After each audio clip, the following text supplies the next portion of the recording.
Hi. சாப்பாடு வந்து சோறு, அந்த சமர்கோவா சொல்லுவாங்க தானே, அது ஆட்டிறைச்சியை எல்லா ஸ்பைசஸும் போட்டு மேரினேட் பண்ணி ப்ரெஷர் குக்கருக்கு தண்ணியை போடாமல் இந்த ஆட்டில் வர்ற தண்ணியிலேயே மெல்லிய ஃப்ளேமில் வச்சு அவிச்செடுத்துச்சு. அதுக்கு பிறகு வெங்காயத்தை தாளித்து இதை கொட்டி மிக்ஸ் பண்ணி எடுத்தால் ஒரு வித்தியாசமான ஃப்ரை வரும்.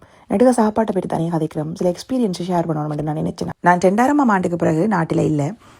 அந்த நேரம் எங்களோட சைல்ட்ஹுட் வந்து அவள் அழகாக இருந்தது. வீட்டுக்கு வீடு டிவி இல்லை, ஆளுக்கு ஒரு பைக் இல்லை, கையில் இந்த பர்வீன் சுல்தானா மேடம் சொல்கிற கொல்லிக்கட்டை இந்த ஸ்மார்ட் ஃபோன் இல்லை. ஸோ நாங்கள் ஆளோடைய ஆள் தான் இருந்தோம். எங்கள் ஏரியாவில் ஒரு 50 பேருண்டா ஒரு 35 பேர் பின்னேரம் அந்த பங்கர் வாசலை தேத்தனியம் கச்சனை திண்டோண்டு அவ்வளோ மரண சுத்தம் நடக்கும், அவ்வளோ அபாயம் இருக்கும். ஆனால் எங்களுக்கு அந்த பயம் இருந்ததில்லை. நாங்கள் சந்தோஷமாக ஆளோடைய ஆள் இருந்தோம். இப்பெல்லாம் ஆளோடைய ஆளும் இல்லை, ஆளோடைய ஆள் இருக்கிறதுக்கான அவசியமும் இல்லை. ஏனென்றால் பொழுதுபோக்குறதுக்கு நிறைய கடைகள் இருக்குது. வெளியில் போய் காஃபி குடிக்க, பிஸ்ஸா சின்ன பேக்கர் தின்ன, அதுவும் எங்களுக்கு இருந்ததில்லை. வீட்டுக்கு வீடு டிவி இருக்கிறதால எல்லாரும் பின்னிடம் நாடகத்தில் முழுகணும். நான் பல சொல்லலை அது எல்லாத்தையும். டெக்னாலஜி வளர மனிதனோட பழக்க வழக்கங்களும் மாறும் தானே. ஃபோன் இருக்குது பொழுதுபோக்குறதுக்கு, நிறைய நாடகங்கள் போனவர்கள் இருந்து பார்க்கலாம். இந்த டிக்டாக் ஃபேஸ்புக்கில் நடக்கிற நாடகங்கள். ஸோ அது ஓகே அப்படி இருக்கிறது. ஆனால் செத்த வீட்டு நியூஸை அனௌன்ஸ் பண்ணி சொல்கிறாங்க. ஒரு ஓட்டோவில் ஸ்பீக்கரை பூட்டி கொண்டு அனௌன்ஸ் பண்ணுறாங்க. அது எனக்கு சரியாக வலிச்சது. ஒரு மனிதன் இறக்குறான் ஒரு ஏரியாவில், அதுக்குள்ள ஒரு 100 வீடு இருக்குமாண்டா. அந்த 100 வீட்டுக்கும் அது தெரியாதான், தெரிய வர வாய்ப்பு இல்லை. வேண்டு நாங்கள் பிஸியாக. நான் இருந்த காலத்தில் வீட்டுக்குள்ளே இந்த புடியன் பாம்பு, இந்த விசப்பாம்புகள் வந்தா ஐயோ வேலா பாம்பையாண்டா எங்கிட்ட விட்டு 25 பேர் வருவீங்க நம்ம அந்த பாம்படிக்க. இப்போவும் பாம்பு வருது.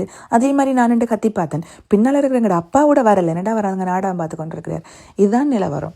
நான் சொல்ல வந்தது என்னென்னா, பிஸியாக இருக்கிறது வந்து நல்லா மேக் யூர் செல்ஃப் பிஸி என்று எல்லாருமே சொல்லுவாங்க. ஜீனியஸ் பிஸியாக இருக்கலாம். ஆனால் ஒரு நொடி நாங்கள் எதற்காக பிஸியாக இருக்கிறோம், என்னத்துக்கு எங்களை பாவிச்சு பிஸியாக இருக்கும். இப்போ வெள்ளைக்காரன் பிஸியாண்டுவான். வேலைக்கு போகிற கலாச்சாரம், வேலைக்கு போவாங்க, வருவாங்க, குயிக்காக சாப்பிடுவாங்க, ஜிம்முக்கு போவாங்க. 80 விதமான ஆக்கள் ஜிம்மால் வந்து ஒரு கொஞ்ச நேரம் இந்த மீடியாக்கள் இருப்பாங்க, படுத்து தூங்கிடுவாங்க. ரெண்டா விடிய அவங்க 4 மணிக்கோ 5 மணிக்கோ எழும்ப போகணும். ஸோ அப்படி பிஸி ஓகே. பட் அதை விட ஒரு அவசியம் இல்லாத ஊடகங்கள் நாடகங்களை பார்த்து பிஸியாக இருந்து அடுத்த தடவை நடக்கிற செத்த விட நமக்கு தெரிய வருது இல்லைண்டா, அது உண்மையாக கொஞ்சம் யோசிக்க வேண்டிய விஷயம் தான். அது வந்து அட்வைஸ் இல்லை, இது ஒரு ஆதங்கத்தில் தான் நான் இதை பதிவு பண்ணுறேன்.